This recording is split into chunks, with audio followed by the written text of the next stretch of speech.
Welcome everyone to our May 13th Committee of the Whole meeting. I'm Councillor Jay Brennan. I'll be chairing the meeting, and congrats from Councillor Quinn. And as a side note, our acting CEO is Chief Burrow tonight. So I'll begin with the land acknowledgement. On May 13th, 2024, we acknowledge that the sacred land on which Smith Falls is now located has been a site of human activity for over 10,000 years and is rich in Indigenous history. This land is the ancestral and ceded territory of the Algonquin Anishinaabe Nation. We are grateful to the Algonquin ancestors who cared for the land and water in order that we might be here today. We are also grateful to the Algonquin people for their contribution in making up the River Canal which runs through Smith Falls. We are mindful of broken covenants and the need to reconcile with all our relations. Together, may we care for this land and each other, drawn on the strength of our mutual history of nation building through peace and friendship, and be mindful of generations to come. So I'll call the meeting to order at 5:01, and I recommend a motion for approval of the agenda, that May 13th Committee of the Whole meeting agenda be approved as circulated. Mr. Chair? Yep. I can speak to that. I just wonder if I could add, if Council agrees, a 10.7 under priority, just to talk about the powwow cancellation briefly. Everyone okay? Yep. So we'll add that on for a brief conversation during priority issues. And so the motion will change that May 13th, 2024 Committee of the Whole meeting amended agenda be approved as circulated. Moved by Councillor Robinson, Councillor McGuire, all in favor? Any disclosure of pecuniary interest or conflict of interest and general nature thereof? Seeing none, have a motion for approval of minutes, the minutes of April 8th, April 15th, 2024, and April 22nd, 2024 Committee of the Whole meetings be approved as circulated. Moved by Councillor McKenna, seconded by Councillor Miller, all in favor. So we're fortunate tonight to have two delegations with us, and the first one is Family and Children's Services of Lanark, Leeds and Grenville. I want to welcome Mike Andrews and Erin Lee Marcotte. Mike is the board president and Erin Lee is the executive director. So welcome to our council. Thank you very much for the opportunity to meet with you this evening.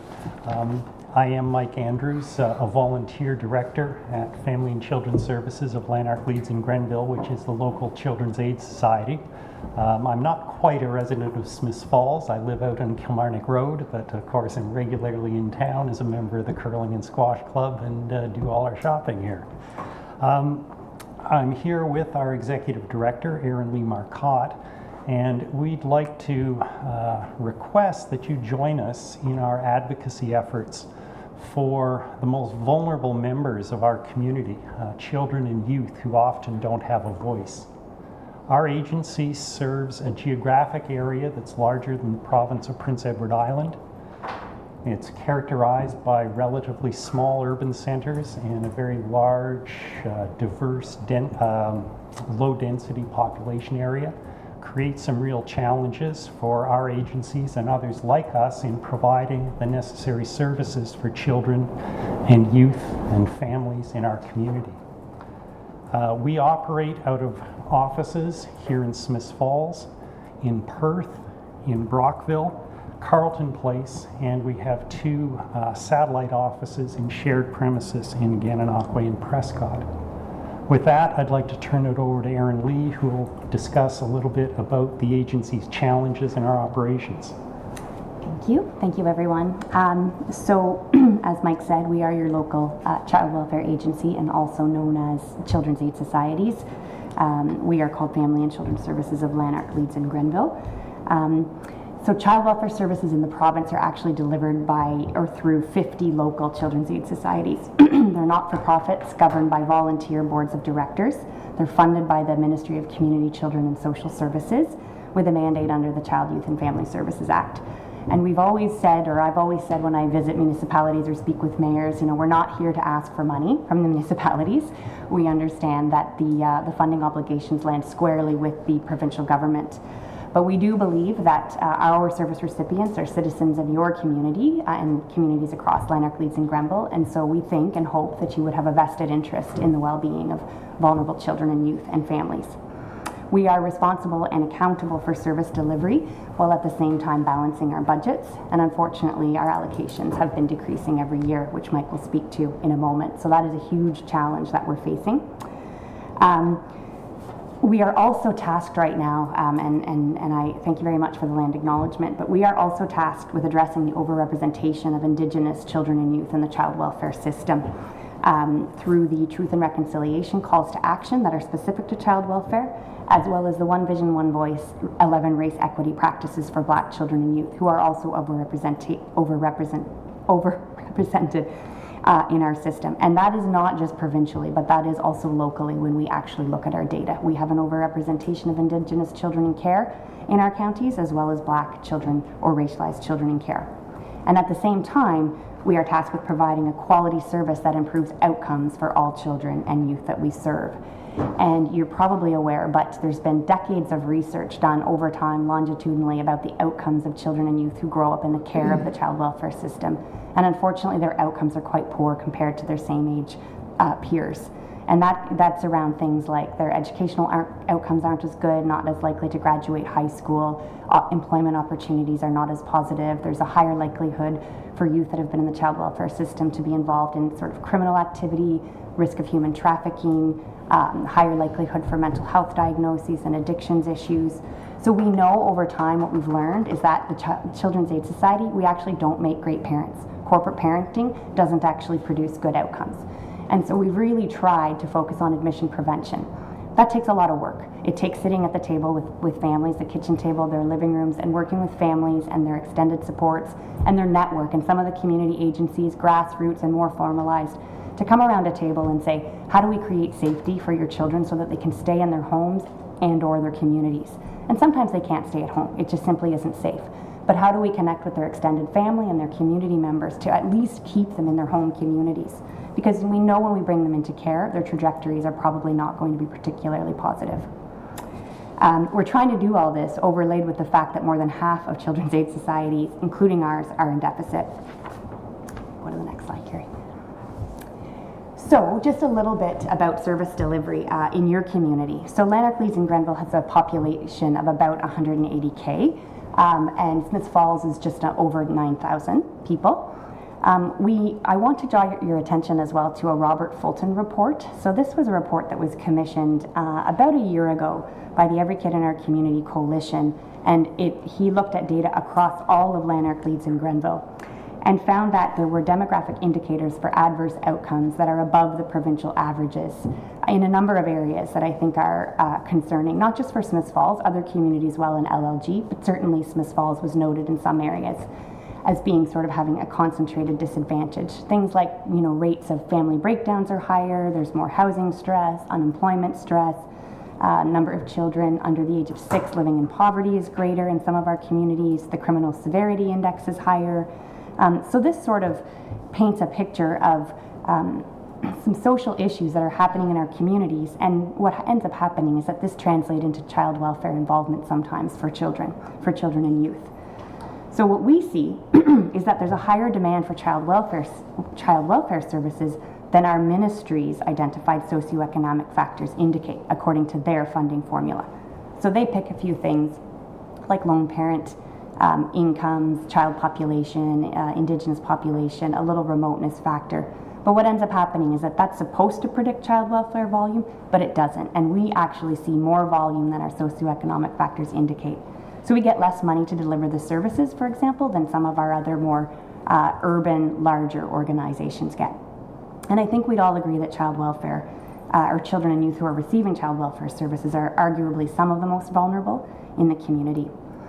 There's a breakdown of the data there. I think what's just notable is that I've given you our total numbers and some of our case types for Family Children Services LLG across the 3 counties. And then I've broken down the percentage of what actually belongs to Smiths Falls. So those are the percentage of families who are receiving that services specifically in your town. Because I know people are often interested in how's it impacting, my local community. So you can take a look at that But you can see that there's a bit of an overrepresentation there as well in terms of families who are receiving child welfare services. Go ahead, Gary, thank you. The last sort of thing I'll talk about is just some of our challenges, and we have many, but I'm very conscious of time. So I think what I will just also say, and what's not on the slide, is that COVID really brought some complexities, I think, that we're all just starting to realize the effects of now. So we had children and youth that were not in school for several periods of time. We were on stay-at-home orders, families were isolated, children were learning online, families who didn't have access to resources, whether that be financial resources for the technology or just actual emotional resources, and parents with kind of the social bandwidth to support their kids. We're really starting to see the effects of this.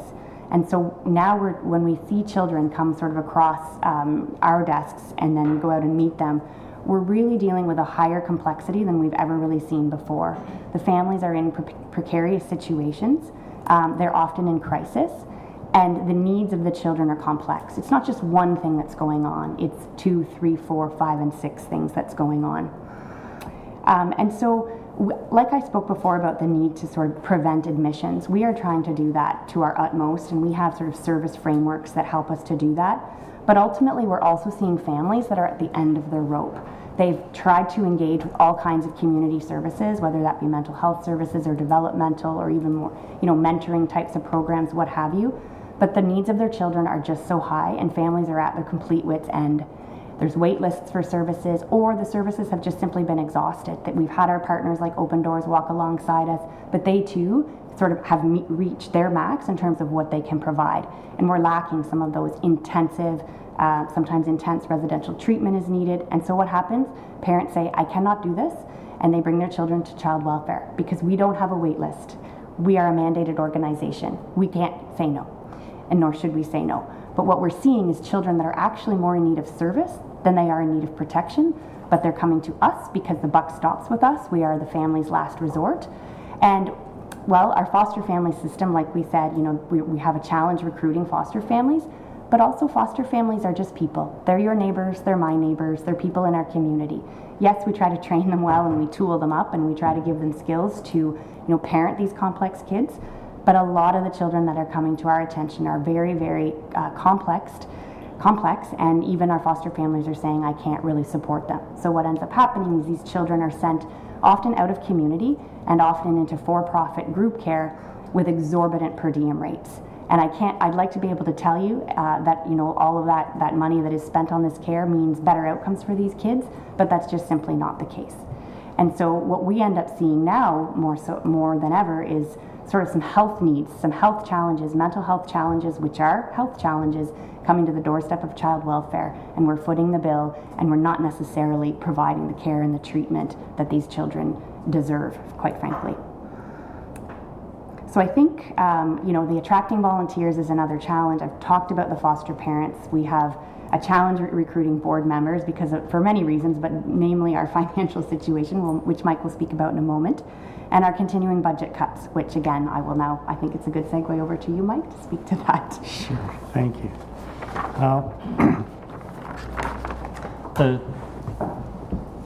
The unfortunate truth is that every year since I joined the board, the funding allocation of our agency has been reduced. It's caused the directors to have to make some very difficult decisions. We face challenges in that there are important priorities, adoption subsidies, support for youth transitioning out of care that are not fully funded by the ministry, so those funds have to be found within the operating budget of the agency itself. We've seen the reduction over the space of 8 years of $2.9 million in our budget. And just to put it in context, that's about 14%. This year our operating budget is about $18 million. Next slide. So how have we coped?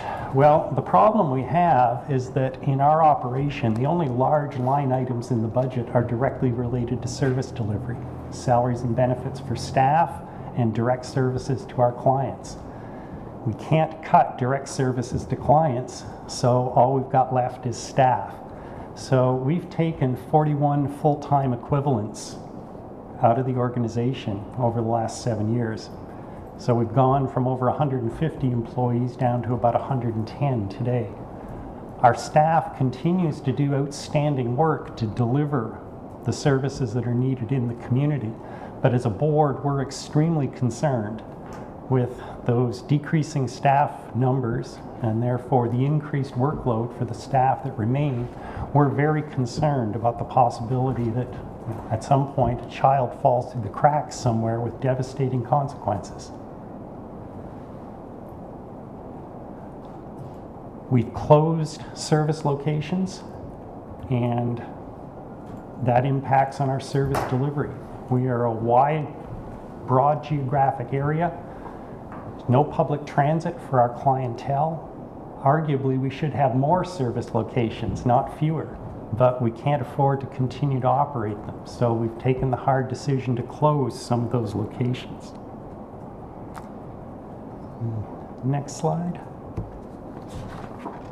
So what we'd like to ask is, can you join us in our advocacy efforts? We've been meeting with all of the municipalities in the counties that we serve.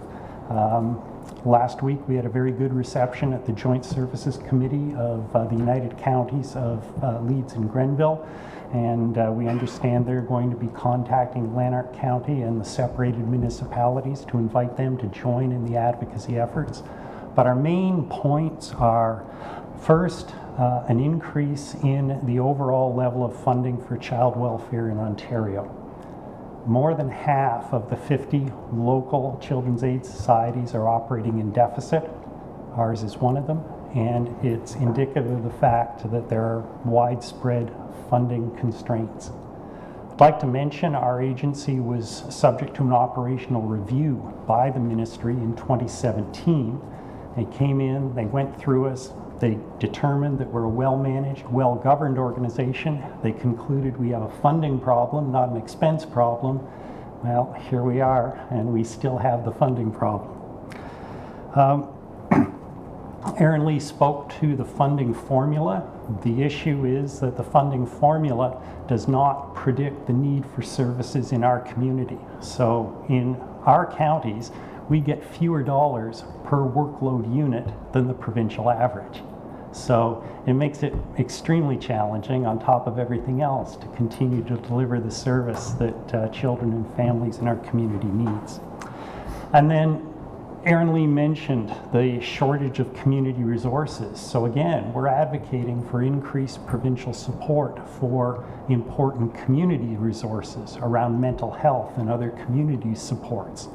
Because with those supports, we can keep children out of care. It's incredibly unfortunate and disappointing that we end up with children in care who, with more community support, could be kept in family-based relationships. But as Erin Lee said, with some of these complex special needs children, parents sometimes just reach the end of their tether, and child welfare seems to be the only option. Also, we'd like to request that in your interaction in the community, you keep us in mind. And if there are opportunities to promote being a foster family, to encourage people to volunteer, to step up as directors, because the model of delivering social services through locally controlled, not-for-profit organizations only works if we have sufficient volunteer directors. So it's a challenge. And then finally, if you know people who might like to get involved more directly, we always have a need for volunteers, volunteer drivers, getting children to appointments and activities. So a range of things that the community can do.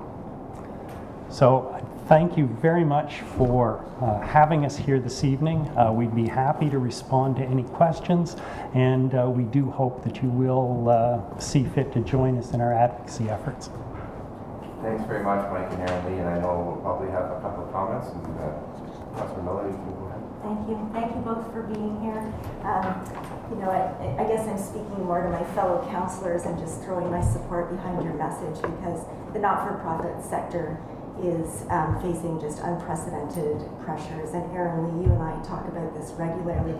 the complex family needs that we've not seen before, reduced volunteerism, staffing challenges, funding. It's just layer after layer right now. And when you add funding cuts from not just the government, but all of the community funders that many of us access, one cut at a time, we're in a real crisis. And I think when often we're out and seeing people that may bend an ear, and I think it's conversations like this that I will continue to have, both with my work hat and my council hat. It's important. So thank you for being here.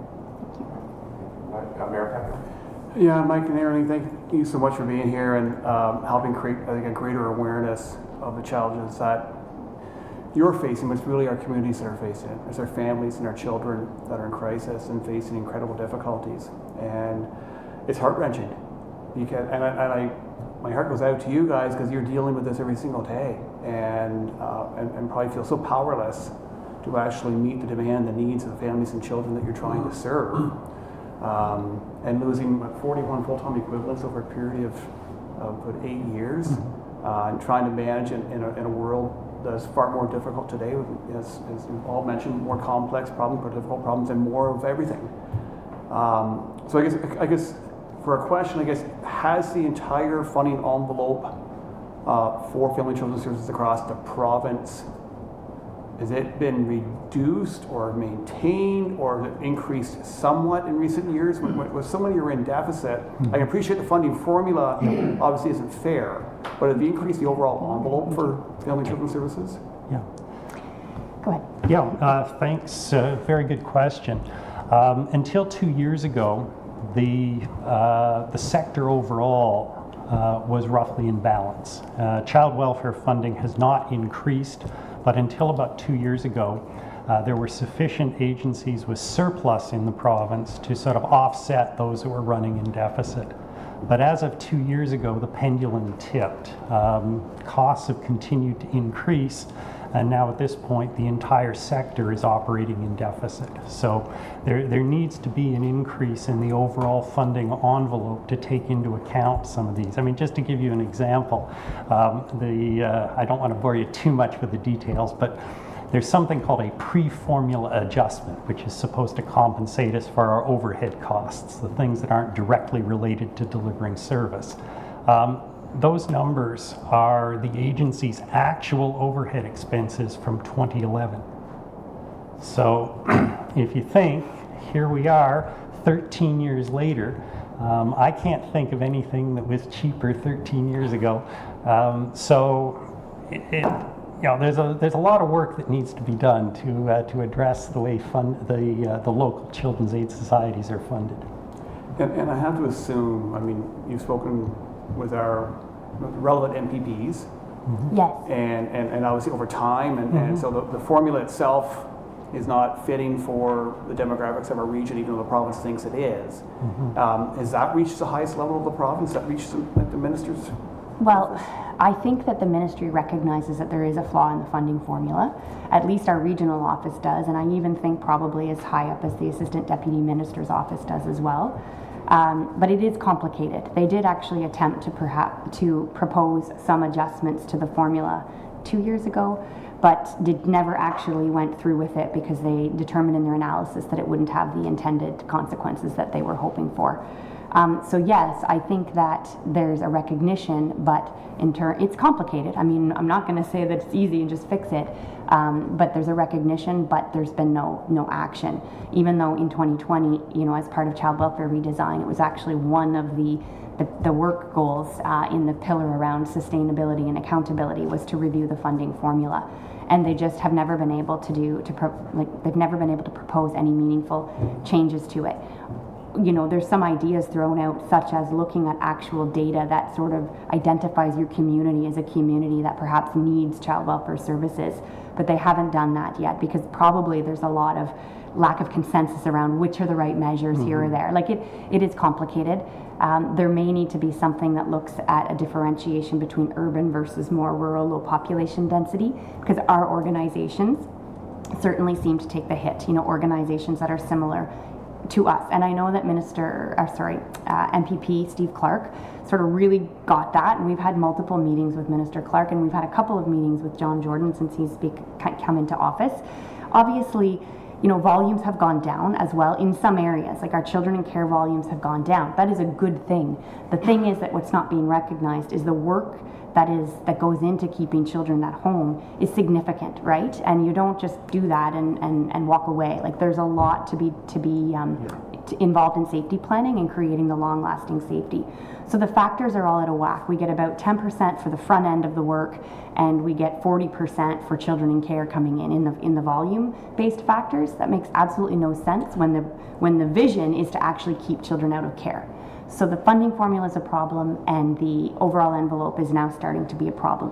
The ministry will tell us, though, that they've invested more money in child welfare, and they have, because they invested in Ready, Set, Go, but that is specifically for for youth 18 to 23, and it's in and out. We're the banker. That's their money. Those are financial allowances that they deserve, and it's a great policy directive. We welcomed it when the ministry announced it, but there were no infrastructure dollars attached to that. We now serve a population from 21 to 23 that we never served before. There were no infrastructure dollars to sort of support extra staffing on that or support implementation. I didn't talk a lot about administrative burden, but it's significant in child welfare because there's so much accountability. There's a million boxes to check, there's a million forms to fill out, there's a million things to do, so that the ministry can say, you know, you're in compliance or you're not. And so with that, it takes away from the direct service, which means caseloads need to be smaller, which means you need staff in order to provide the service. So volume comes down. That's what one of our MPPs said, until I sort of explained that is not really the full picture, though. Like, you can't sort of say volume's down, funding's down, because everything is different in 2024 than it was when the funding formula rolled out in 2012. So. Well, I have to assume keeping children in their homes is your first priority, so if you're able to. Exactly. And Yep. probably the biggest role for your team is to work with the families and try to make sure that things are appropriate and safe, and Yep. the fact you're not taking kids into care is detrimental to your Yeah. budget formula, I guess. Yeah. It is. It is. It's very perverse that the agency's actually rewarded for the number of children in care, which is just totally perverse. Well, and just in closing, it's worrisome because we know that if children don't get, and families don't get the help that they need during the most vital and critical times, as you said, the outcomes are worse. And so what happens is 10, 15, 20, 30, 50 years down the road, society is dealing with problems that could have been solved had they been more proactive in managing the situations that you guys are involved with today. So from an advocacy standpoint, certainly I think we're hopefully very willing to do what we can to work with our community partners of both Leeds, Grenville, and Lanark. And of course, the AMO conference is coming up in August. And so I think maybe we'll find out from our colleagues if they're looking for delegations for all of us. We can certainly seek one for ourselves as well with the minister. But again, thank you for being here and sharing your story. Thanks for that, Councilor McGuire. Thanks a lot for joining us tonight. I didn't have this kind of an idea of how bad it was, and when I saw the presentation over the weekend getting ready for the meeting, this is alarming. I'm wondering, for the funding, does that take inflation into account, or is inflation on top of the funding reductions? Go ahead. You fielded this very well the other day. No, there's no allowance for inflation. In fact, we're subject to a 2% administrative efficiency constraint every year. The ministry believes that after 8 years of austerity, a small agency like ours can easily find six-figure efficiency savings every year. So on top of the cost of everything else going up, after they've done all the formula calculation, they take 2% out of that to encourage us to be more frugal. It's disappointing. Yeah. Anybody else? I just thank you very much for coming. I will let you know that I was on your board of directors probably 14 years ago. Okay. Ah, very good. Isabel, Right before amalgamation, then. just about a year before. Right. Yeah, Okay. It was just the Lanark Yes, yes. services at that time. So I guess I'd ask, and you're looking for directors, and I found it a challenging but rewarding. So just maybe you can speak to what would be involved in being a director type of thing. I know it's a volunteer position. Sure. Yeah, well, first, the pay is great, but, but no, I think you described it very well as challenging but rewarding, and it's work that really has to be done to provide these services in our community. Directors are required to participate in about 10 meetings per year. We normally don't meet in the summer or in December. A couple of hours prep in advance of each meeting. We do an annual retreat for the board, which is a one-day commitment in the fall. And directors are also expected to serve on one of the main committees of the board. And the committees typically meet quarterly. We have a resources committee which looks after finance and human resources, service and quality oversight, and the governance committee.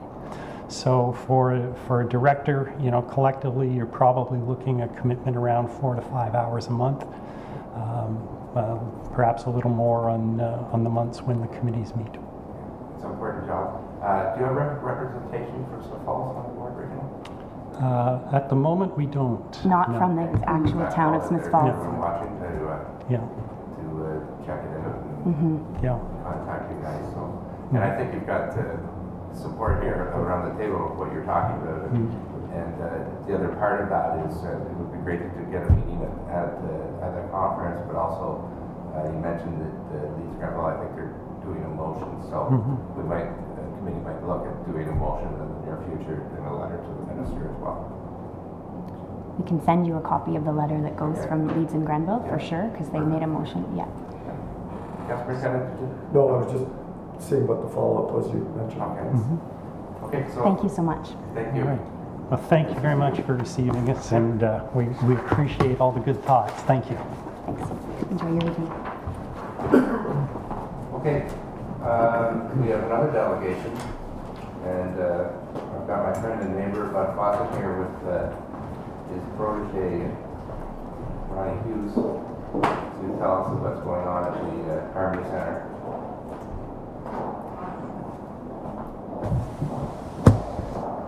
Mr. Mayor, fellow chairman, council, I'm here tonight to tell you or to talk about the seniors activity building. First and foremost, when the building was built in 2006, I don't think anybody understood how it was going to grow like it has. But a big thank you to the town council in Smith Falls for providing such a building. I took over as president in 2007.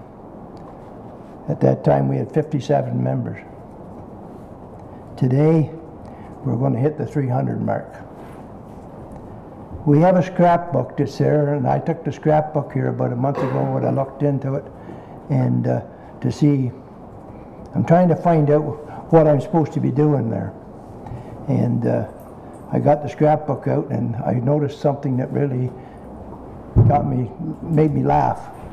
In 2004, when they were designing the building and the town council was working with it, they said they would probably entertain between 350 and 400 people annually at this building. And there was a need for it. We're doing that a day now, with 350, 400 people. And we've made ourselves kind of like a hospital. We've got a waiting list like you wouldn't believe. For yoga, for exercise, for Tai Chi, we've got a waiting list. People wanting to come in there and use the building to play crokinole in, backgammon, and many other sports. Line dancing, it's unreal. We've got a waiting list that's unbelievable. So my wife and I, Gloria, my right hand, and my left hand over here, the man who's going to fill my boots. Prior to the pandemic, I put a warning out, hey folks, we got to get some younger people in here. And I went ahead and did that. And just in 2018, Ron came on board as vice president, and we put a new secretary in place and a new treasurer in place, and we installed a second vice president, and they're all younger people. And they have changed this place dramatically, beyond my belief. Then the pandemic hit in 2019, and we closed the place down until 2022. In that period of time, we lost 40 dues-paying members who were the backbone of that place. I thought we'd hit the ditch. In order to get it back on our feet, we put a web page up. We got involved with the town in their web page, and we got another lad that's got a camera in his hand at all times. And it doesn't matter what event is there, he's got pictures of it on Facebook and on the web page, and it has just drove us up to 300 members now, and with a waiting list for every venue we handle. When we started, we were using that building about 3 days a week. Now we're using it 7 days a week. We have 5 events on 3 those days a week. There's 5 events. We're now starting at 8 o'clock in the morning, and there's pickleballers hanging in there till 10, 11 o'clock at night. And this is 2 and 3 times, well, there's 3 days a week we have 5 events in there. So that brings about what I got up here. Oh yeah, my handwriting. I don't know whether we can get it. But anyway, I'm going to call it safety issues.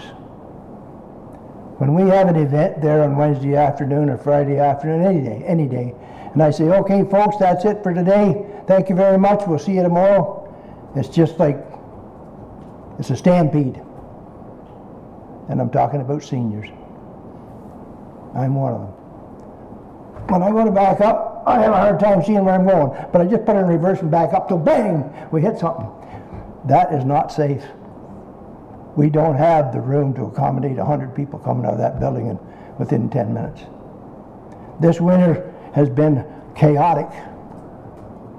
When that building was built, there was no youth arena there, no community center there. And now we got 3 top-notch hockey teams playing out of that pair of rinks. 2 or 3 times this winter, my little flip phone was just burning right up in my pocket. You come and see the parking here, bud. And they were complaining. People were in there playing pickleball at 7:30, 8 o'clock at night. They could not get their cars away from the building because they were parked this way, that way, and every way. Very, very dangerous. That brings on the safety issues, and that's where I would like to start, is our parking issues around that building, around the rinks in that whole area.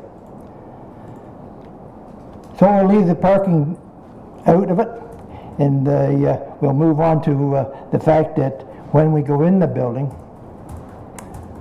we've got new people working for the town now. Jeff and Trevor, I'll give you their first names, like the names are behind me here somewhere. They don't like what they're seeing in there. When they come in to service our air conditioner, or they come in to serve this heating process, they have to move out 60-some chairs out of the electrical room to get in to reset a breaker. They have to move a lawn rake, they have to take the garden hose out of there. So they turn around and they go over to the electrical room or the boiler room, and in there we've got cans of paint. We've got some easels we no longer use. There's excess flooring material in there. There's everything in there. There's a lawn rake, there's a snow shovel, there's all this and that. Plus, there's 2 or 3 stacks of chairs in there also. They've told me to get them out of there. That's very unacceptable. But here, about 2 months ago, we had the exercise group on Friday morning. A lady went down, hit the floor. She went across the 2 nurses that were there. They went to open up the AED, and in there it said, Bud Fawcett inspected this in 2018 and it was okay. So they failed to use it. They brought in a TSSA inspector to look at the place, to bring that up to date. And he did not like our electrical room. He did not like our powerhouse room. He did not like the storage room we had at the back. And when he went into the kitchen, he looked at our kitchen cupboards. He said, you guys have got about 2,000 pounds more dishes in that cupboard than it's built for. And he said, on top of that, what's all the boxes on top of that cupboard? He said, you're going to come in someday, they're going to be laying on the floor. And when I took a good quick look at it, he might have been right. So Gloria went about to take all the glass dishes out of there and over to the Real Deal store, and we've replaced them all with, what are they, Ron? They're a lighter dish anyway.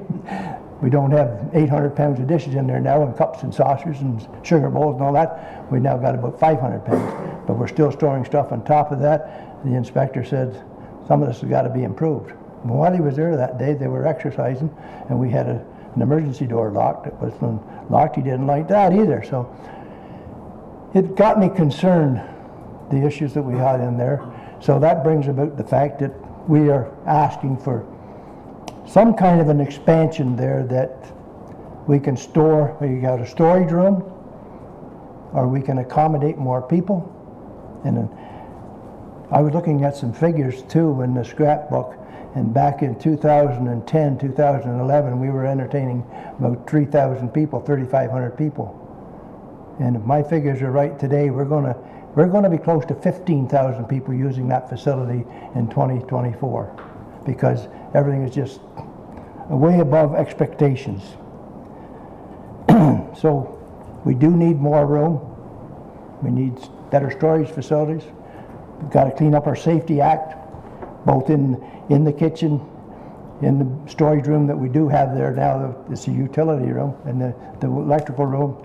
Cloakroom is not near big enough to hold clothes for 100 people when they come in there in the middle of the winter, so that creates a problem too. But we have, in the last year, put a new air conditioning system in there. It's worked well. The new system that was put in there last summer, we have not used the in-floor heating this winter. We don't need it. It is extremely warm in there. During the month of January and February, we were using the air conditioner. And all of a sudden I noticed one day, right down the center of the ceiling, pieces of tape on the drywall is hanging down. It's coming down. I had an issue with the United Church, same thing. When I had Chris Samirian looking at some issues there the other day, he said that's due to climate control. That's too hot up there. So when we went outside and looked, there's 2 ventilators, one at each end of the building. There's no trouble with the tape at either end of the building. But in the center of that building, the SAB building, the tape is coming off all the joints on your drywall. He said, we got to get a couple more ventilators on the roof of this because of the climate change, yeah. I'm hearing about it in many angles. Climate change at United Church wasn't good to us either. So there's that. While Chris was in there that day, when I go in there now, I just take the hearing aids out, put them in the shirt pocket because it's extremely loud. So I spoke to Chris about it. He said, you know what, he said, I got some of those pamphlets over here. I'm taking out the call station at the RCA building. He said I could put them up there tomorrow. And I got one there, and Chris Samira said he will come in there and put up another dozen of these, I call them noise depression units. They're 36 inches or 48 inches square. There's room for 12 of them in there. That's what we'd like to put up. I made some modifications to that hall a few years ago, and that's why I got no hair today. I got my hair combed for making some changes to that building. I'm not supposed to be doing that, so I need your okay to have Chris come in and probably fix the ceiling when he's there, put up some more noise depression things. I'm also requesting some storage room and some help with this. A month or so ago, I did attend a seminar in how to apply for grants. And there's many people saying, why don't you get a grant? Why don't you get a grant? And if you go down today and you drive by Montague Forget-Me-Not Club, they're putting all new siding on there. They paved the driveways, they're booming. They got a grant. I'm just wondering, can we get grants through the town council to modify some of our buildings? And what a lot of people are saying to me today is, why don't we make a parking lot out of this lawn bowling issue? Ron and I have talked with the executive that was in place 6 years ago. Apparently they haven't lawn bowl there now. This will be the 7th season. And the people we've talked to said, nope, nothing to do with it. That's it. It's done. That's a prime place to put an extension on our seniors activity building and larger parking facilities there. And that's basically what I'm asking for today. And also something else that I would like to, when I'm here speaking to town council, is how can I get some more knowledge on what does it cost to operate that building? I have no idea. And I've been the president of that, and I've been looking after that building. My wife and I have been looking after that building since 2006. And I have no idea what it costs to run that building. What the hydro bill is, what the water bill is, what the snow removal is, what the lawn care is, what the maintenance care is. I have nothing of that nature. And everybody said, well, thank God that the town's looking after it. Is it costing? Is it worth it? If we're entertaining upwards to, I'm looking at 15,000 people this year to be entertained there. And then, let's leave that go. But there's where we're at with that. Something that was very interesting to me when I was here maybe 2 months ago with Ann Miskelly and the pickleball deal. She wants some more pickleball room. But anyhow, it was mentioned that the Board of Health is looking to expand or to do something for some of the people in the area. Just last week, I got a call from a pair of doctors, 2 doctors. They asked if I had any kind of a program at the Seniors Activity Building that would help people with a little bit of depression, people that have lost a companion and they need something to do. Have we got any? Can we offer anything? And I told both doctors, yes, we do. But we got a waiting list. In the exercise program, the Tai Chi program, anything.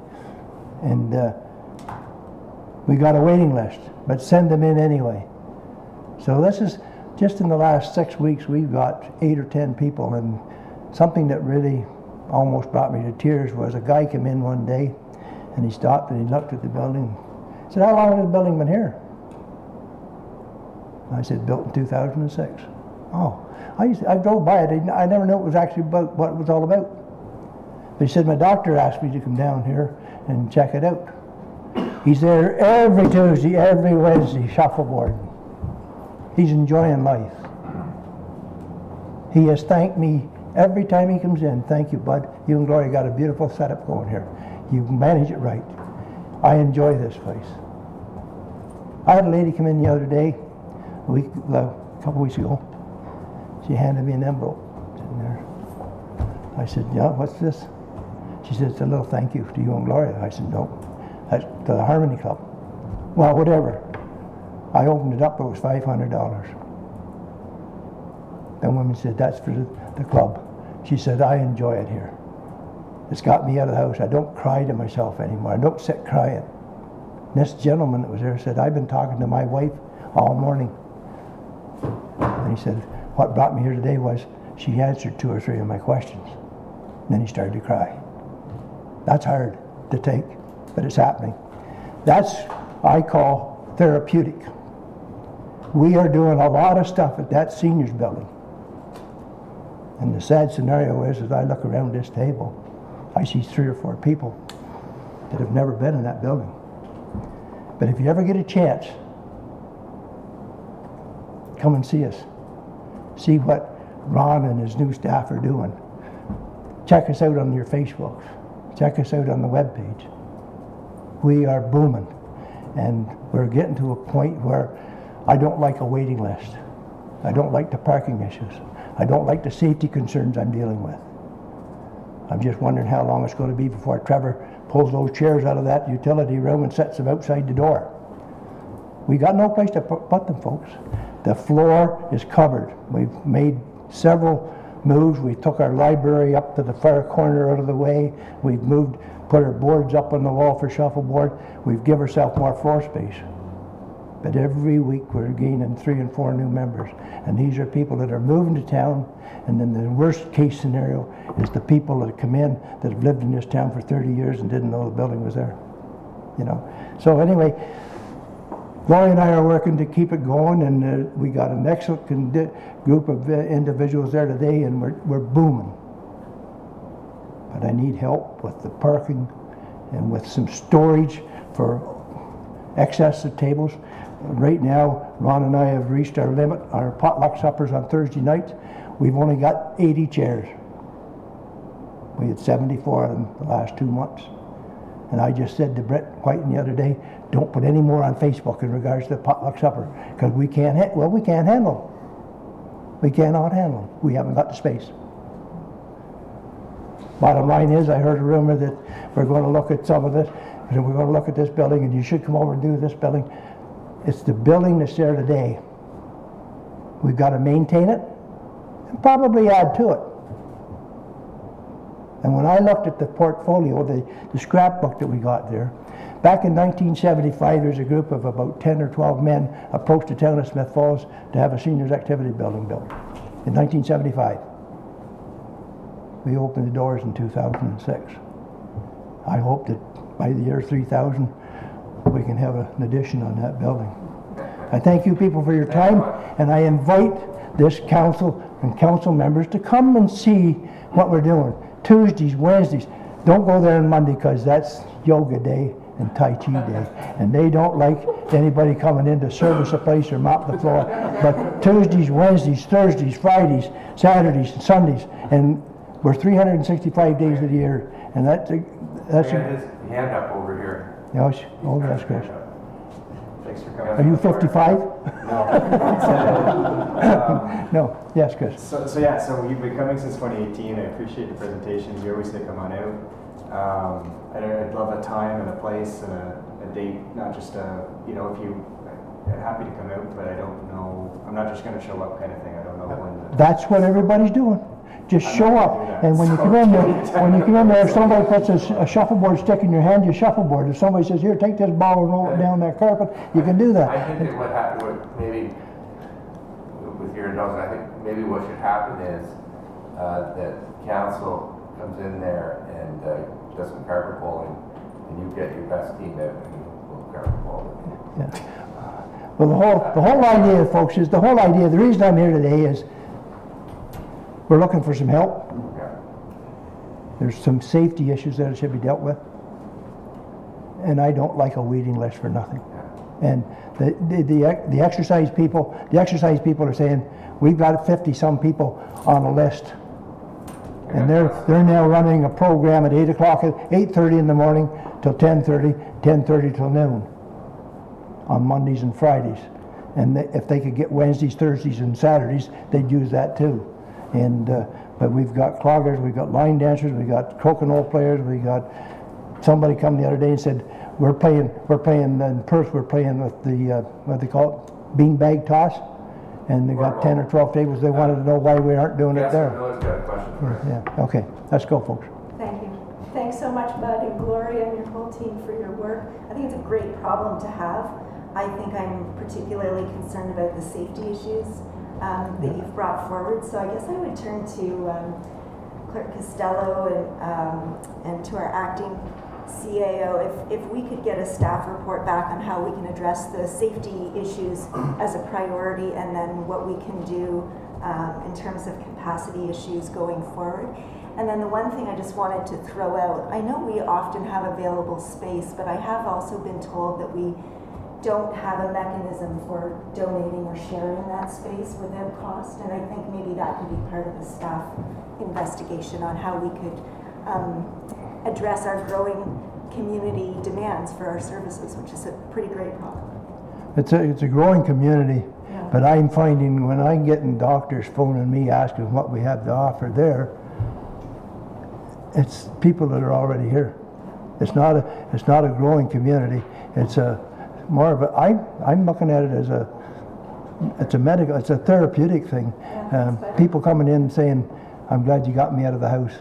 Acting CEO was going to say something, and then I think the mayor's got a question. Yeah. So we will have, I will receive some information tomorrow from our maintenance group with Trevor and Jeff, and find out exactly what they've identified and what process they put in place to correct it.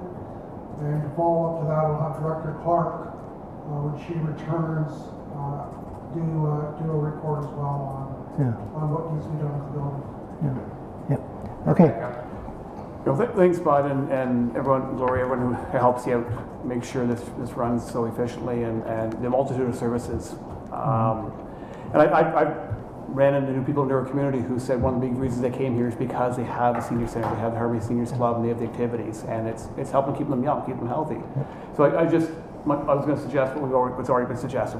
We need to get a deeper understanding, both as an emergency plan, what to deal with the crises that you're facing right now, but then also take a look at where is the senior center going to be in 1, 2, 3, 4, 5, 10 years as the population ages as well, as our community grows, and try to plan for the future needs of our community within that area. And that will probably mean some kind of, maybe an expansion at some point in time, or whatever we have to do. We need to understand the problem before we come up with a solution. And I think going back to staff to help Well, start down that road. One of the things that kind of bothers me is when I took over in 2007, we belonged to the Ontario Seniors and the senior games. We could no longer handle them there, because now if we were going to go into a carpet bowling tournament, we got our own 10 teams. If we were going into a shuffleboard tournament, we got our own teams. We don't need anybody coming from Brockville, Roebuck, Spencerville, Cardinal, Prescott. Yeah. And we can't accommodate that. Demand's that high. And, well, the demand is way over our, The other thing, you had a question about the financials and the utility Yeah. costs. So this is our Director of Corporate Services and Treasurer, Paul Dalber, and Paul can get that information for you. yeah. Well, Well, Bud, thanks for all you do. It's an incredible, I guess, compliment to our community when you do some things for the seniors who are here. I'm going to thank you too, and just to wrap it up, 15,000 people here. Yep. Wow. Mm-hmm. And I know you're never home, and you're always there. And I just mentioned that, and I noticed in the news the last, early in May, the province has been doling us some money to senior centers. I think there was one in Crown Place and one in Waverly, that actually the minister came down and presented some money. So that's something else we can get the staff to look into, and it'd be great to have the minister here with John Jordan. well, right now we've outgrown the building, but In the near term, I think that what Chief Cheersborough is committed to is important, because there are safety issues. They need to be addressed sooner rather than later. Yeah. And if you need, help with storage and that sort of thing, maybe we can look at that. And I think Councillor Miller mentioned there's other space that we have that could be helpful to you. So thanks for coming. Okay. And this is important for us to hear. So. Well, again, I'm inviting you people to come and walk in on us someday with unannounced, and then you won't catch us doing anything.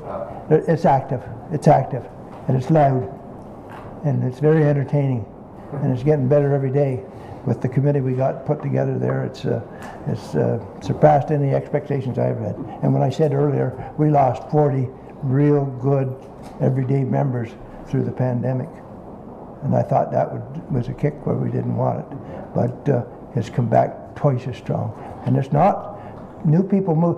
There's a lot of new people moving into town, and if they do, that's the first question is, why are you here? How did you find out about this place? Well, they find out through Facebook and the webpage, but also they're here because we have a lot to offer. And they name the rinks, all the clubs, service clubs and everything, and it's and if you come in there and you speak to any of these people, that's one of the things I'm getting the feedback on is everybody's so friendly. And they'll fill you in. Okay, thanks again. And thanks, Ronnie, for coming out with me. That's going to be your next guy to talk to you. Thanks, folks. I'm off to a hockey game. I think Mike missed it. Thanks, guys. Thanks. Okay, that was great. So I understand we have a couple of CEO or director's reports. We do, Mr. Chair. First one is from Carl Brakey, Manager of Development Services.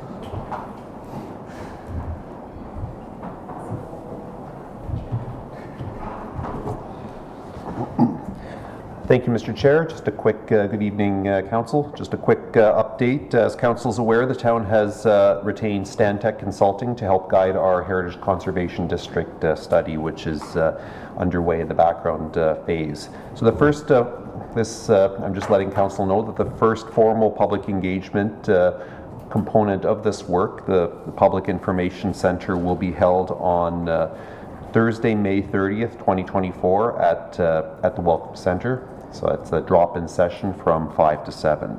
So the purpose of this would be to introduce the Heritage Conservation District study to the community, invite feedback in terms of what the,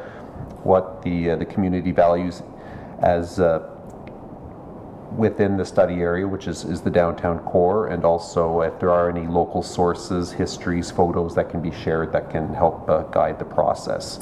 So again, it is an in-person meeting, though if somebody is looking for electronic participation, then they're encouraged to contact staff and we can arrange that.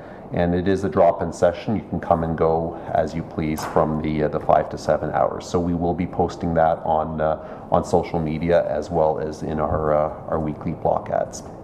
Thank you. Thank you. I think I have a question from Councillor Miller for you. Thank you, Manager Grenke. Are you going to send an invitation out to the DBA and Chamber for that event? Yes, that would, through you, Mr. Chair, that would be, they are important stakeholders in this, and we do have DBA participation in this project, so we can make sure that they are directly circulated and they can circulate to their distribution list as well. Thank you. Good. Any other questions? Seeing no, is that it? Yes. Thank you. And the last, Mr. Chair, is I have 2 quick updates. We're in the final stages of extending our automatic aid agreement with Drummond North Elmsley. That's been a process going on over the last couple months. So we're hopeful within the next couple of weeks we'll have that extension, that 5-year extension secured with them. The second item is I attended the Ontario Association of Fire Chiefs annual conference and memorial service. And I had the distinct honor of laying a helmet at the memorial service for retired Chief Joe Moore. We had a number of family members there. A very moving session. It was standing room only, which is certainly encouraging. Last year we didn't have a full house, but this year it was standing room only. Very well received. They will be putting in the video of the complete service, so when we receive that, the families asked for copies of that because some of the family members couldn't attend. So again, very impressive, and again, quite an honor to be able to do that for the former fire chief. That's it, Mr. Chair. Okay, thank you. That's the end of director's reports. There's no committee of the whole consent reports, no in camera. So we'll go right to priority issues. 10.1, award of contract for official plan update with Director Frankie.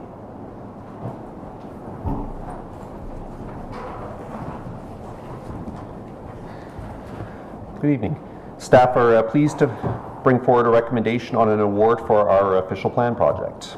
This project will be, of course, a foundational project for our community and will set the stage for how we will develop over the next 25 years, where development will occur and what that development will look like. Long-range planning is one of the most important things that a community and a municipality can do, which informs every decision we make about which roads need widening, where we invest in services, and how we provide services to meet a growing population. An official plan looks ahead at a long-term planning horizon, usually of 20 to 25 years. However, municipality regularly updates or renews the plans every 5 to 10 years to make sure we're on track, or if that track needs to change, and that's where we're at right now. In our case, our current plan envisioned a level of growth through to 2034 that we've essentially achieved now 10 years early, so the time has come to reassess.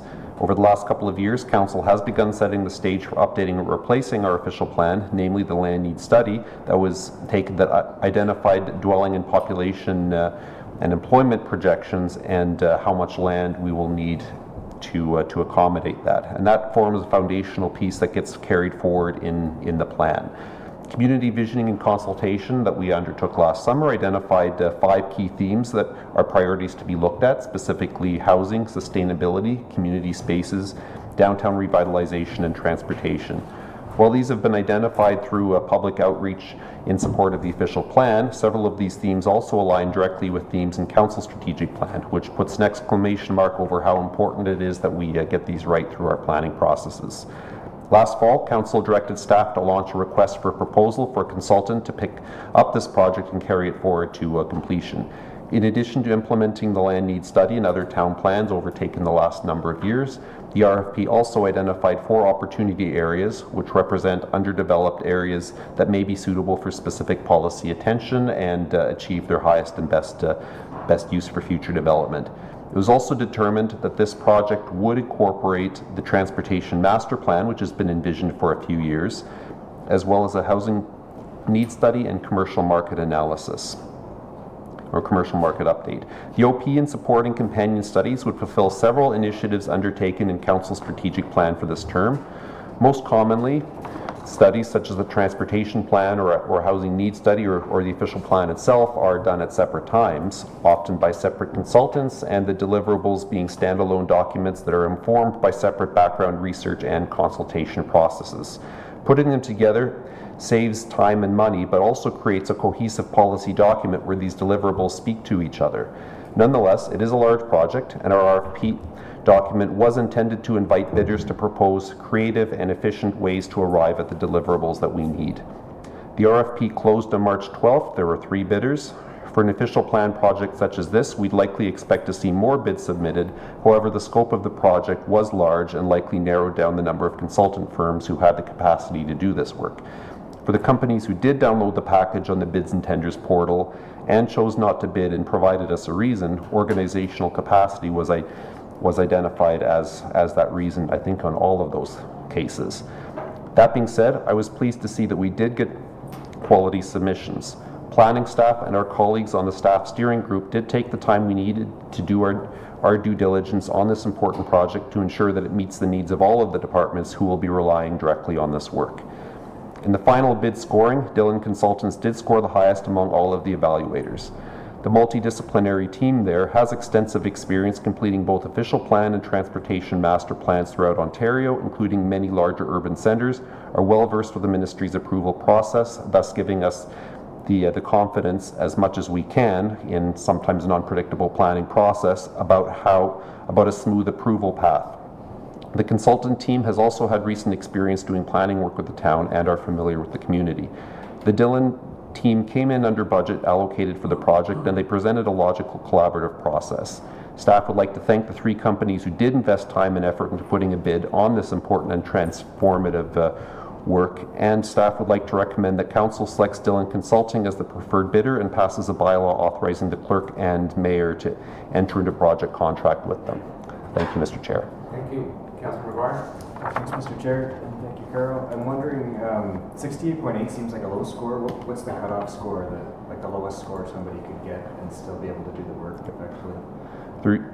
Through you, Mr. Chair, the 50 is considered the basic for the base minimum score. In this case, 25% was awarded. The biggest difference was in the cost, and 25% of the 100% was awarded strictly on cost, and that was based in a formula that looked at the lowest bidder, which in this case was a much lower number versus the higher. And just the way that that formula came out, the 2 bidders that were around the 250,000 range scored 0, and the lowest bidder scored 25.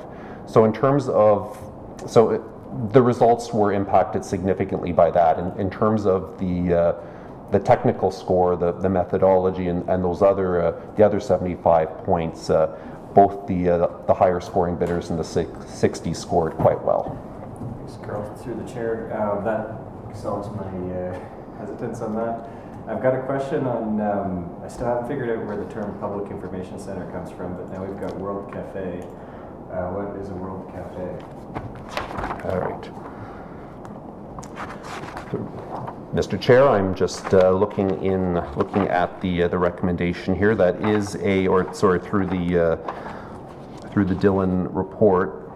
It's essentially an in-person workshop a half-day workshop that looks at where all 5 of those themes they're going to have separate. They'll have separate tables. Each of them are going to be facilitated. I'm not entirely in terms of their specific methods of facilitation, that I don't have an answer to that question, but the intent is that all of that be formed into a single theme specific workshop where folks can circulate and provide their opinions on each of those 5 key themes. Open to the public and any stakeholders. So we will be making sure that gets circulated widely so we can get that participation. Thank you. Councilor McKenna? Thank you, Mr. Chair. Just to speak in favor of the staff recommendation, and I think the process has been sound, and I'm looking forward to getting it started and everybody rolling up their sleeves and jumping in. I know you're really excited about this, Carl, and congratulations, you have support of council to go forward. Thank you, Mr. Chair. And that'll come forward, we'll do a bylaw next week to formalize that. Okay. And you're still there? So you've got the next one, Carl, resolution section 27 of the Heritage Act report 2024-060. Thank you, Mr. Chair. This one, I'll keep this one brief. On April 22nd, Committee of the Whole considered a resolution from Fort Erie as it related to suggested modification to a new section of the Ontario Heritage Act, Section 27, subsection 16, that pertains to the time limiting the listing, the time limiting the designation of properties that are listed but not designated under the Ontario Heritage Act. So as requested, this matter is coming back to committee for further direction and resolution if council so chooses. So when the section of the Heritage Act was proposed to be amended as part of Bill 23 a couple of years ago, staff brought forward a response outlining sort of our concerns is that a potential unintended consequence of forcing the deadline for designating listed properties is that properties that are in no danger of demolition may face a more expensive process of designation that might not be desired either by the property owner or a municipality, because properties are listed for reasons. There's a lot of, it poses a significant amount of pressure on municipalities in very little time, and that of course may result in, that could create some conflicts that might burden property owners, the municipality, or the Ontario Land Tribunal with costly appeals that may not or may deter, I guess, the ultimate objective of supporting housing. So our observation is that the intent of this policy change really is intended to sort of narrow the scope of why we list and not properties, and looking at that as really just a tool to consider designation. That's why the province has implemented a 2-year limit rather than an indeterminate limit the way it used to be, where municipalities can add a property to the register as a property of interest for any variety of reasons, even if there's never an expectation of designation. We have a number of listed properties that are owned by the town. So that being said, that change was put into place. So in understanding the intent of the change, Fort Erie their resolution outlined a concern really with the time pressure that is being put on that. There are, according to the Ontario Conservancy of Ontario, there's 36,000 listed properties and 2 years to manage decisions on each of those properties across the province. And our municipality, like many others, especially smaller ones, are not extremely well resourced to undertake this work either ourselves as staff or I guess trying to scramble to all hire the same consultants to do the work. So essentially they're looking just for more time, extend the deadline to 2030 and allow these decisions on heritage properties to be undertaken thoughtfully and carefully. So staff support this Fort Erie's resolution, and our recommendation is that council adopts a similar or follow-up resolution. And the reason for that is it would create a more reasonable transition period to carry out the ministry's intent. It would give municipal heritage staff and consultants the opportunity to consult with property owners and undertake the research necessary to make a thoughtful recommendation and avoid a hasty decision that might invite conflict and litigation. And certainly it's not just small municipalities that are feeling the crunch. I've certainly been observing larger municipalities such as Ottawa are in a similar boat, scrambling. So since Fort Erie had passed that resolution, we've been aware of a handful of other municipalities doing something similar. So I'll leave this with council, but our recommendation as staff is that we pass a resolution supporting Fort Erie's position. Thank you. Thank you, Carl. Questions, comments? Thumbs up? Oh, Oh, sorry. Councillor Ken has a comment. Mr. Chair, just support the resolution, but is there a process as you say, the 32 properties we've listed in Smith Falls were put in over the years for a variety of reasons. Is there a process in place to revisit that list and remove without going through this, or is the process described, there's only one way to move forward, either we list it as designated as a heritage building or we don't? Or is there a process? Did some of them get in there that perhaps shouldn't be there is my question. And is there a way to look at that before we go to a lot of work? Yeah, so through you, Mr. Chair, in order for a property to be listed as a property of interest, it needs to meet one, and I believe it's now changed to two, of a variety of criteria set forward under the Ontario Heritage Act. And the bar to be a designated property is higher. So Right. listing a property doesn't incur any obligation. We look into, there's a bit of research. It's flagged for, I guess, further consideration if we want to. But once a property is previous to Bill 23, once a property is on the list, it stayed on the list until it was either removed or until it was designated. So every municipality operationalizes these different, and certainly our Municipal Heritage Committee, as resources and time and priorities permit, comes forward with recommendations every once in a while to potentially designate properties. But the way the legislation is now, if we don't designate a listed property, then it automatically falls off that list.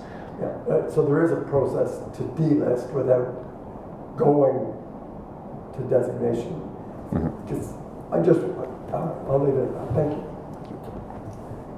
Councillor McGuire? Thanks, Mr. Chair. And, yeah, it's a good question, and I for context too, I want to add that a lot of the properties on the properties of interest list are there because the committee hasn't been able to get the full hurdle of designating them.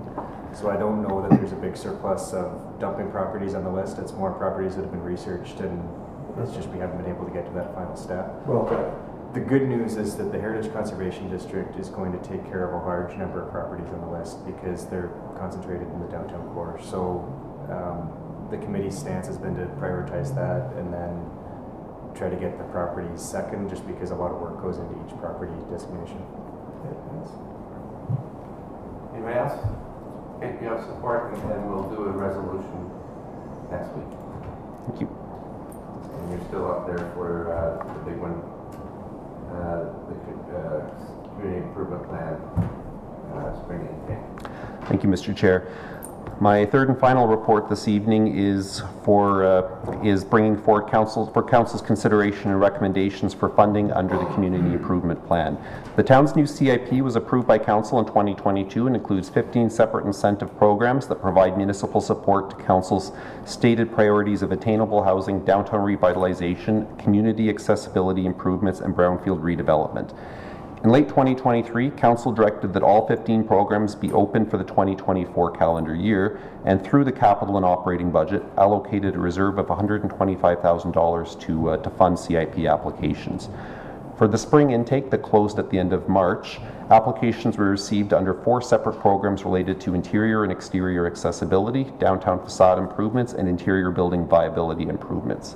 We did not receive any applications under an attainable housing or brownfield redevelopment program.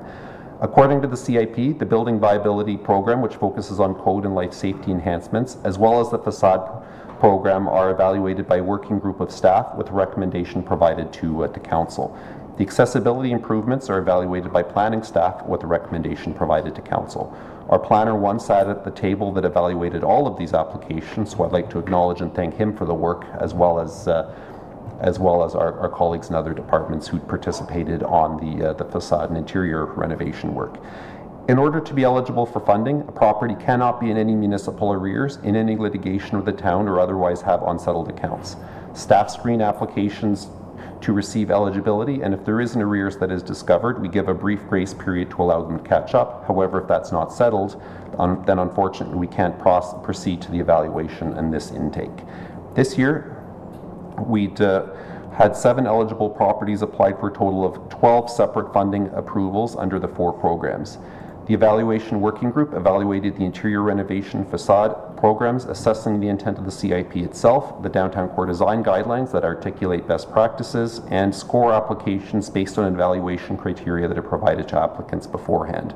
The scoring is included in the report, and it's noted that each of the applications is scored out of different numbers because different criteria apply to different properties. So for example, a new sign that seeks facade funding, the working group would score based on the signage criteria and some of the applicable design principles. However, there'd be no score assigned for landscaping or architectural features. Those would be not applicable. For interior elevations, the working group looked at the proposed renovation, how it related to creating usable and viable space, and the level of improvement from usability and life safety element. For the accessibility improvements, the applications that reflected the criteria outlined in the CIP, particularly as it relates to primary entrances, were recommended for approval. According to the CIP, if the reserve is not entirely used in the spring intake, a second fall intake will open up and we will invite applications to be submitted by August 31st. If Council approves the funding recommendations as made, staff will begin promoting the next couple of months the fall intake. Approved funding applications are implemented in agreement between the town and the applicant, setting out the terms and conditions of the funding and the touch points that must be followed in order to receive it. Staff gratefully appreciate the efforts of our applicants this spring and their investment in the community, and I'd also like to thank the members of the evaluation working group and the planning office for the time they've undertaken to understand and assess each application. Thank you, Mr. Chair. Thank you. Councillor McGuire. Thank you, Mr. Chair. Thank you, Carol. I've got comments on different applications. Do you want me to go one by one, or what's the best way to? Well, not all at the same time. No. Well, I don't know. I find it's a lot. We get all these applications. We used to discuss them. Each one was a report. Right? Well, so you talk about one, and I'll answer if anybody's got a question. Okay. So for the 17 to 23 Becker Street North, I agree with the recommendation to fund the signage. I'm concerned about the materials of the sign and the corrugated steel panels that are going to be put up behind the sign. I know the corrugated steel panels aren't recommended to be funded, but we've been really trying to get corrugated steel panels as a material out of the downtown with the design guidelines and with the municipal heritage work. So it seems counterproductive to me if we're going to, like, we'll give you money for the signs, but go ahead and do whatever you want with the rest of it. With that one too, if they're putting in the lighting and they need to get a more complete application, maybe we pause it right now for the fall intake, or let them provide more information or come up with a higher quality material. I think of the real estate office on the corner of Russell Street and Becker Street is a really good example where the corrugated steel panels came down and the material that they put up there at its place suits the corner a lot better, suits the building a lot better. Not that that was completed with CIP funds, but just an example of an improvement where this would be kind of a step back. Does anybody else have any concerns on this one? Any other concerns? I would say I share similar concerns.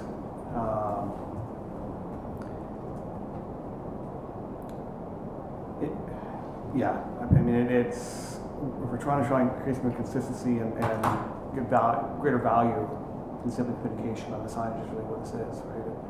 In this situation, it's simply a matter of replacing one type of signage with another type of signage. And I don't think it truly fits. And I think there is really some lack of understanding when it comes to the application.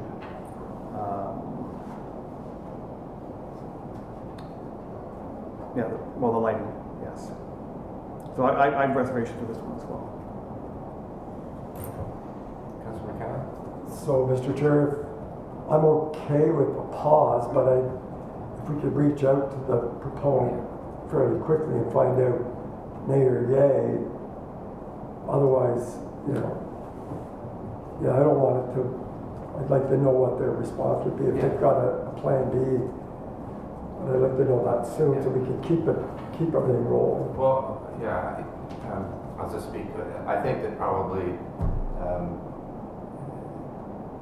these applicants are very more than willing to work with staff and with us. They are making an investment on their own, and we're supplementing that. So if everybody agrees, we can reach out to them and see if they've got a problem with it. They probably don't. So. Mm-hmm. Okay, Carl? Yeah. Just to confirm staff direction, I can certainly reach out to the applicant. I'm looking for council's direction. Are we looking for, if there's any additional information or modifications the council would like to see that I can engage with the property owner? Well, I think it was a signage material that you spoke about, right? Yeah, try to get it in compliance with the downtown design guidelines. And if they can fund the replacing the shingles and the gooseneck lighting, if they've got time to provide more information, then that, you know, we can do one approval and give them the full package. Okay. Okay, what's your next one? For the next one, for the Maple Avenue one, just a comment on the difference of the policy where in the old policy, I've never seen patching a roof and an air conditioner as part of a CIP application unless it was in a vacant building or some kind of a space that was derelict. So it's an interesting one just to comment that policy's changed. I trust that the staff group has reviewed it and it's eligible. Should the town be subsidizing that kind of stuff, I think is a question for future policy discussion, but similar for number 3 where existing space, minor improvements to it. When it comes to number 4 for the 22 Russell Street East application, I'd like to see if the town is able to work with the property owner to see if there's any way to get an accessible entrance at the front of the building by using, if there's street space or if there's a way to modify the entrance when there's a major renovation happening like this to make sure we've really covered our bases on it. Because having an entrance at the back is never ideal, right? To get into a space.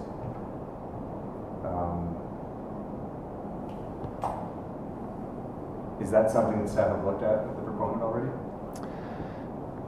Through you, Mr. Chair, yes, the applicant has advised that the accessibility improvements at the front are unfeasible based on the width of the sidewalk at that location. There wouldn't be enough room to work at, and I agree with Councillor McGuire that the accessibility enhancements at the rear are not preferred, and I think that sort of speaks to the policy language about program 1 about the desire for ramps and doorways to be at the front and not at the rear of the building. Councilor McCann?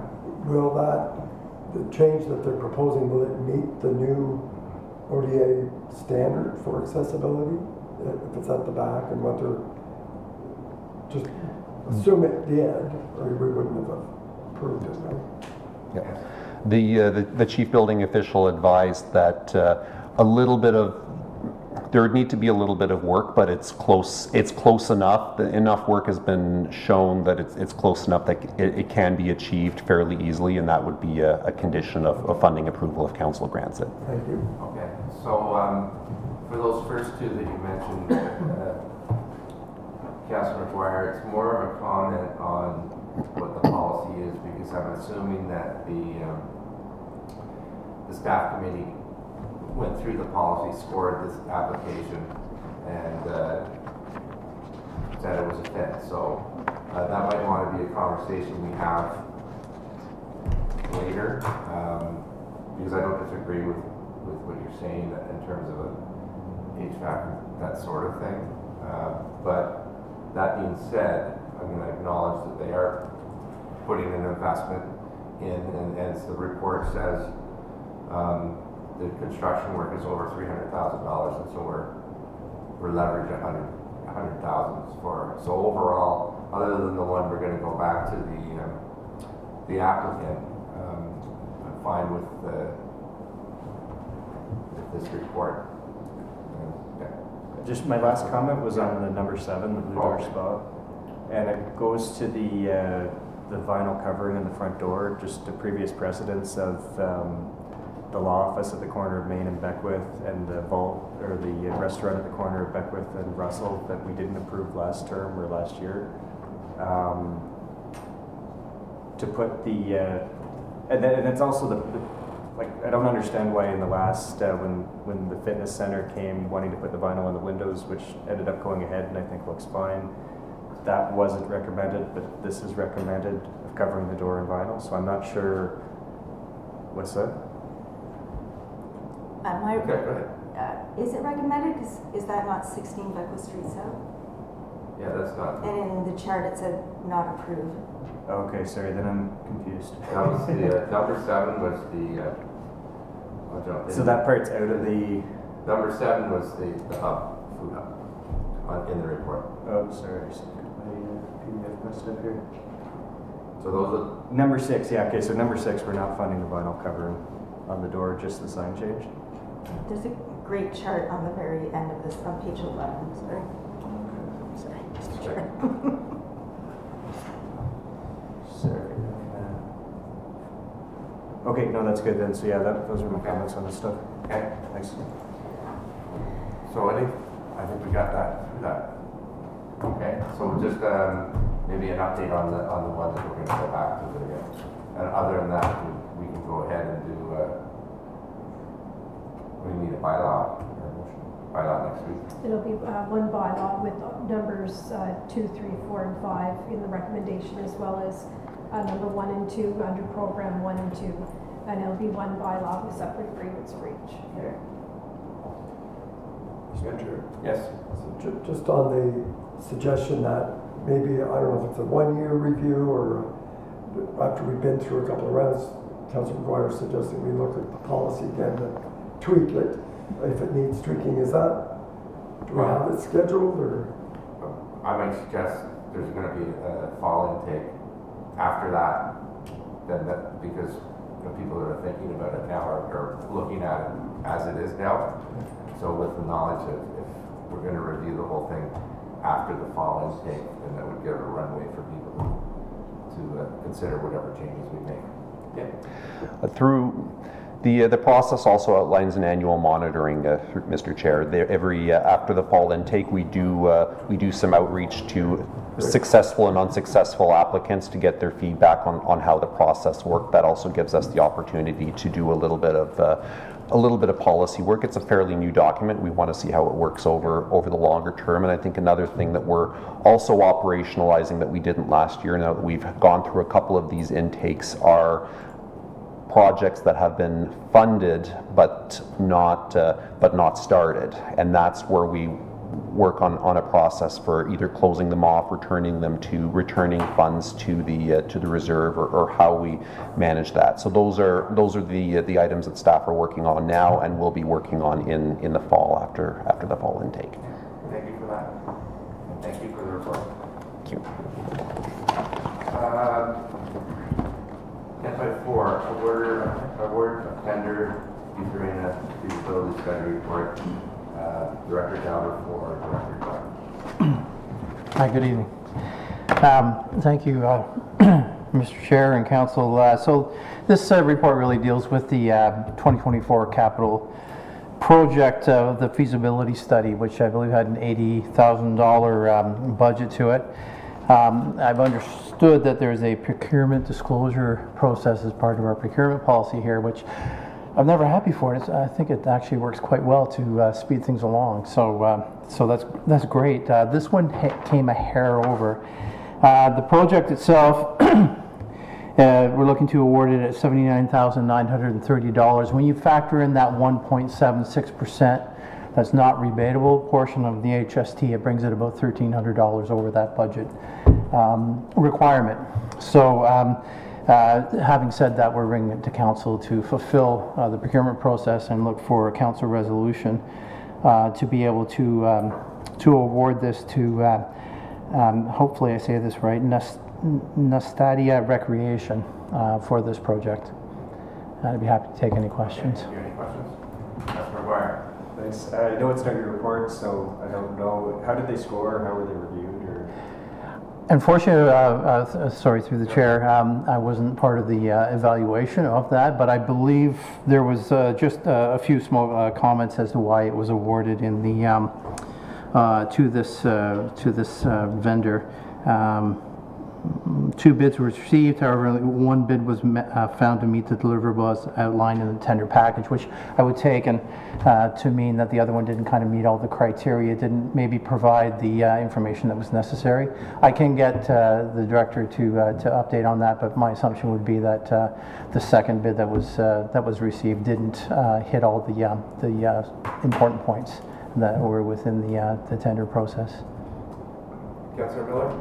Thank you, and similar to Councillor McGuire, maybe you could get back to us on this, but it'd be Yeah. interesting to understand the scope of work and how deep they'll be digging, because I think there's a lot of opportunity to see what we could do here that might be more efficient as well. So a little more detail on this one would be great. Councillor McGuire? Is it time sensitive to approve this one, or is it something we could wait till we get more information on? I'm just thinking, Parks and Rec master plan, I don't want to have the expectation of scope different. I wasn't communicated that information, and I'm not sure if any of our staff know. We don't have any of that information, so I can't confirm that there is a time sensitivity. It wasn't conveyed. There wasn't any sort of a sense of urgency, but I can certainly confirm. I was just going to note that we do have a special committee of the whole plan for next Monday, so perhaps if council is, that's not a huge lag in time if council wants more material. I got no problem with it. My colleagues have questions, and Is Director Clark back then? Is my, I think so. okay, well, that'll be, I have specific questions around the scope as well. She's probably the best So, person. Okay. thanks for that, and we won't shoot the messenger. That's okay. But this time we will. 10.5, 2024 ARL limits report. Okay, thank you, Mr. Chair. And I'm not sure in the past if the ARL limits have been presented to council on a yearly basis once they're published by the Ministry of Municipal Affairs. I'm seeing a couple nods, so they have. Okay, great. I'm not going to go into too much detail for the report because of the fact that Mr. Stephen Dickey did present some of this information as part of the budget process in order to really bring some context to it. So the Ministry of Municipal Affairs puts out this ARL limit calculated on 25% of our net revenues to say this is how much you're allowed to budget for your principal and your interest payments in order to pay back debt. So from that you can assume exactly how much debt you're able to take on, and then I understand that there is a further town policy which lowers that limit. I understand, correct me if I'm wrong, that it was set back in 2015 at $2,000 with a 2% increase every year. So the difference between the two, the ARL limit was just under $5 million, where the town would be about $2.45 million, so considerably less. What Mr. Dickey did present during the budget process is that our current ARL is about $1.5 million. That was confirmed through the 2023 audit work, and then some other information as to exactly what that would pertain, or what that would look like as far as what kind of debt we could take on. On the second page, I did put a little bit of information on that based on a few different scenarios as far as terms, but please take into consideration that that's based on today's Infrastructure Ontario interest rates, and as everybody knows, they're quite high. So it is quite limiting. Those numbers that are there are based on an ARL of $850,000, which is the difference between our 1.5 and the town policy of 2.45. There was a chart that Mr. Dickey brought. I just updated a little bit with some of the actuals based on the water tower project that we've seen since then. So it's a little bit updated. What I would like to do is bring back a little bit more information. So I'll just kind of go outside of the scope of the report if council's okay with that a little bit. In that, as I come with information, I'll probably start to look at longer term outlays, longer term forecasts, minimum 10 years, just to provide some context for setting up the stage for our asset management plan and our long-term capital strategy going forward, which will kind of flush itself out as we go through the asset management process and get more information. So my plan was to come tonight with a more of like a Gantt chart style presentation of our debt. However, time limits have caused me to just bring our ARL as presented by the ministry. I'm going to be coming back on May 27th to present further information. What does that look like in 10 years? We've just wrapped up our reconciliation of the debt structure, our ARL structure for 2024, and I just need to kind of piece together when some of those long-term debts are ending so that we can take that into account. So I didn't want to rush it and be inaccurate and then have to go back and correct myself. So so with council's permission, I'll just come back on May 27th with a little longer outlook with that. Thanks for that, Councilor McKenna. Thank you, Mr. Chair, and thanks, Director. This is really, I know we're receiving it as information. This is the way it is, and I appreciate that. When you come back, oftentimes when we do a report like this, I often, or council sometimes ask, so what? How does that compare to our peer groups? And sometimes you could get this information from 4 or 5 municipalities, similar size, and how are we doing, you know? Sure. Is this, I mean, I'm okay with this. I don't mind that ratio at all. I think we can afford it, and there's a little room there. But is that, what are our peers looking like? It's just for context. And if it's not possible, that's fine. But if your colleagues are willing to share some of that, I'd like to see some other municipalities highlight. Through the chair, absolutely. It's not only is that possible, it's very simple now. With changes to our financial information return statement, we're actually able to do some comparative analysis with other municipalities. So we can actually choose, and we don't actually need them to come back and give us the information. It's actually contained within the FIR, as well as what their ARL is. And just to kind of build on what you say, what I'd like to do, you made a very good point. What does it mean? Like, who cares? How does that affect us? I kind of like to wrap that around as we go forward. Unfortunately, we're not quite there yet, but what I'd like to do is start putting some pieces together. And sorry, if you don't, if council's okay with me just kind of going off a little bit on this, just to kind of give a little bit more information. I'd like to wrap that around, you know, what is it that we need for our assets, and therefore what do we have on our in our reserve basis. So, to put it into context, I'll just make a few figures up. You know, if you were to isolate, say, one area of your asset management plan, like your asphalt, let's just say we had 100 kilometers of asphalt road. They're good for 25 years, so you need to replace 4 kilometers a year. So therefore, you should be putting aside that cost, which currently is roughly about $150,000. So that would be about $600,000 a year that you should be putting into your reserves for future use or spending this year. So how does that compare to that portion of the capital movement within the budget, or the tax portion that gets collected move over to the reserves? How much is associated with the asphalt? How much of our gas tax and our OCF are associated with it? So therefore, what's the balance at the end of each year with that $600,000 that would get inflated with indexing? And at what point do we kind of use up our reserves and then need to start looking at debt? And then at the end of that 10 years, how does that debt look based on today's interest rate? So that's the kind of information I'd like to bring back. It just takes a little bit more time to put it together, so I just ask for council's patience with me to be able to get that information together. Absolutely. That sounds great. And just on the debt itself, what you presented, and I won't harp on it too much, but the water tower and the trunk main, and an additional debt of $17 million. Well, I think I said before, we've got 3 or something in a grant for that so far, but we built a new water treatment plant in a new arena with just putting a third in. So we're not even close to that top of your contribution. So cross your fingers that we get some more. But no, that's great. Good information, and I like your passion for numbers. Thanks.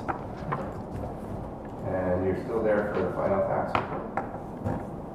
Okay, thank you. And so this is, as per normal, the council's seeking council's approval for the final tax rate.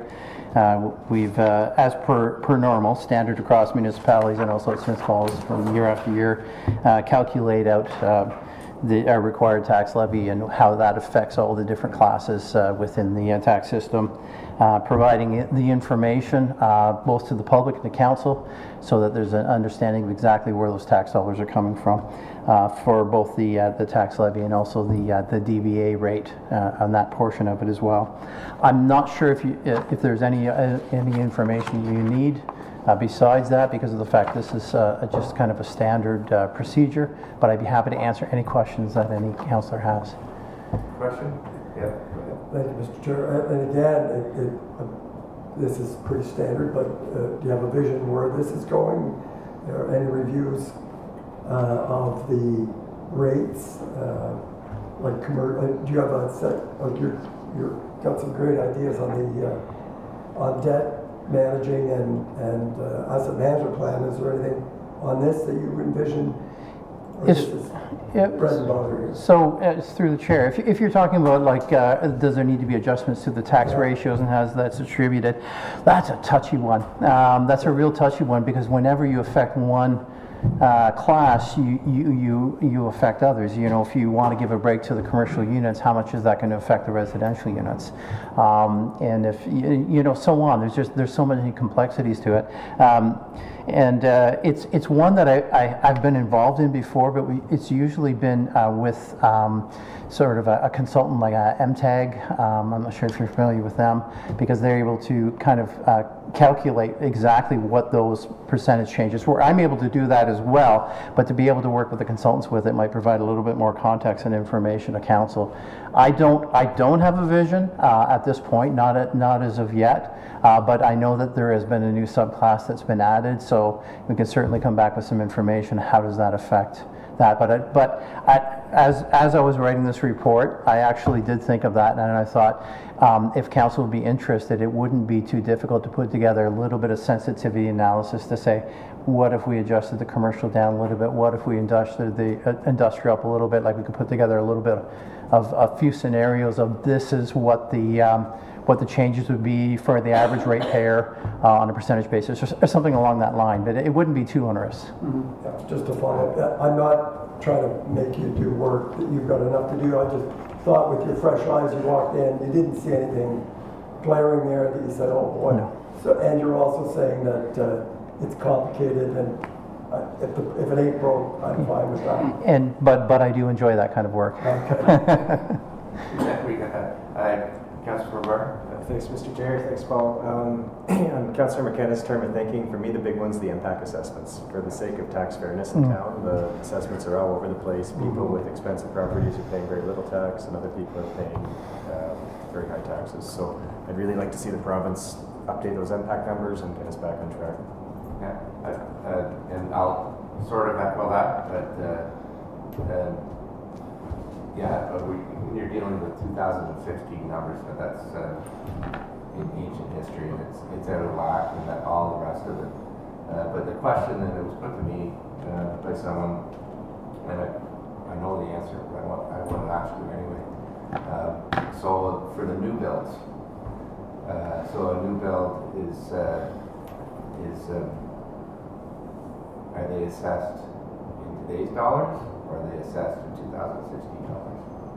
So, Mr. Chair, the answer to that would be that they're legislatively required, MPAC is legislatively required to assess them at 2016. I had a question also from a local individual, and I did go back and double check with MPAC. I knew that to be the right information, but I wanted something in writing. So I did go back and seek that out and ask for some examples to show. One of the examples was MPAC provided a little bit of information on a townhouse development within the area that, not in Smith Falls, but in the Eastern Ontario area, that is currently on the Realtor.ca websites, that they're selling for about $500,000, and the CBAs were about $220,000. So a little bit less than half of the selling cost. So I believe that proved that they were accurate with that. And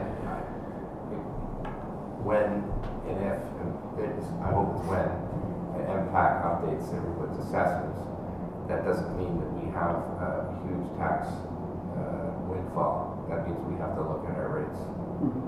That's just a guide for us, but it's an imperfect guide right now.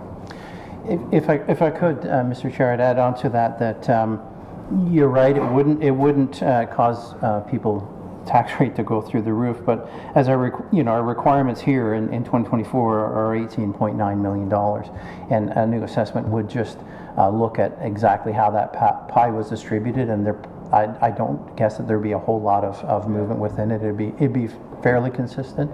The only thing that might not be consistent is if there's in the past there's an opportunity for impact to assess inequities within the classes, and then that wouldn't have been provided since 2016. Okay, thanks for that.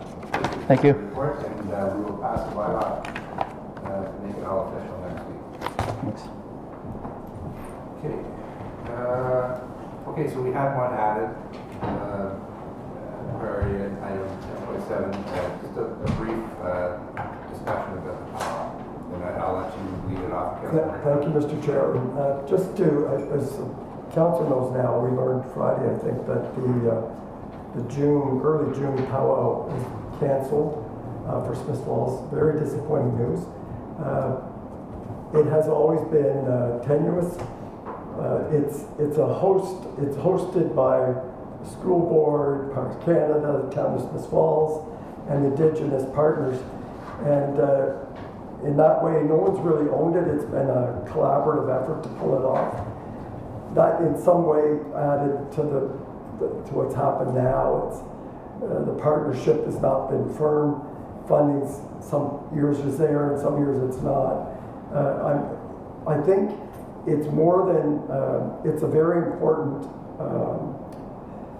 reconciliation endeavor by our community and our partners, and it's much more than a tourist event. It's a cultural event that has deep meaning to residents and people who visit it. So all that to say is, and I checked today with some of the organizers, it is too late to do anything for this year. I also note that there's 2 communities in Eastern Ontario that have been trying to get this powwow on the circuit, and I want it back here next year, and I think Council does. So I'm looking for Council support to have a discussion with staff or do something that next year the powwow is there and it's thriving in our community. Not whatever it takes, but and if Smith Falls needs to lead that, I'm saying we step up and have that conversation. I don't have a process, Mr. Chair, I just seek Council support to do that. Thank you, Mayor Packnell.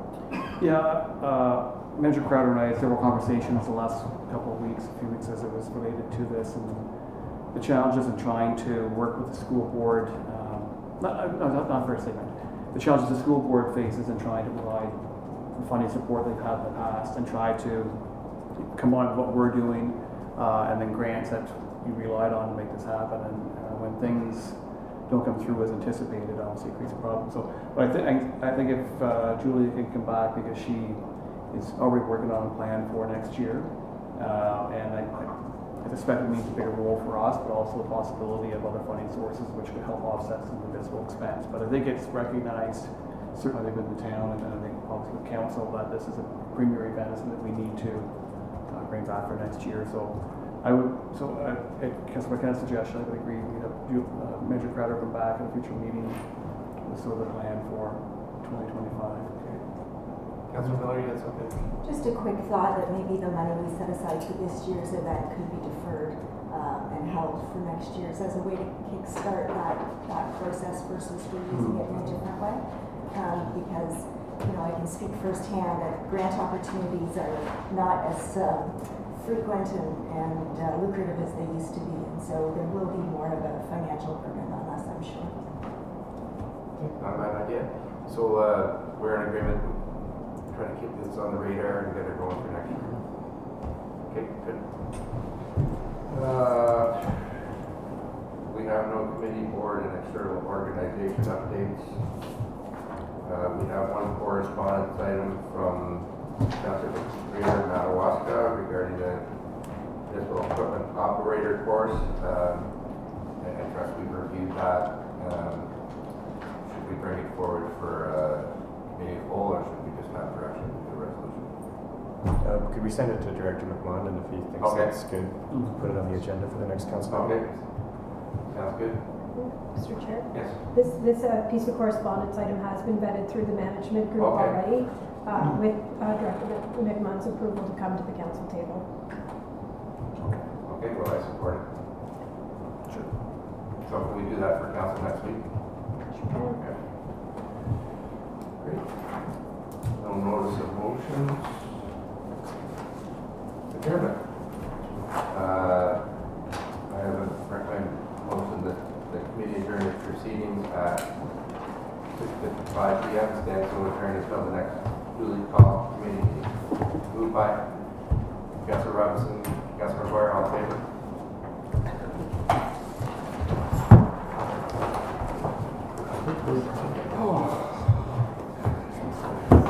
I think we both on that Just, one. Okay.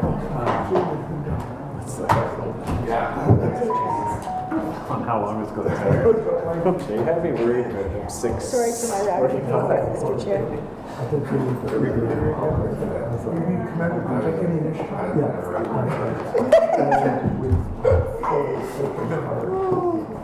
Fire me. Well, I don't I can give you my keys if I'd like.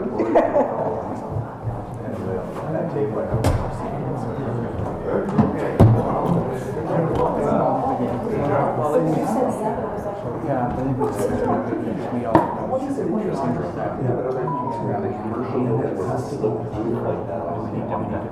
Yeah, and like, it's just gotta be something different.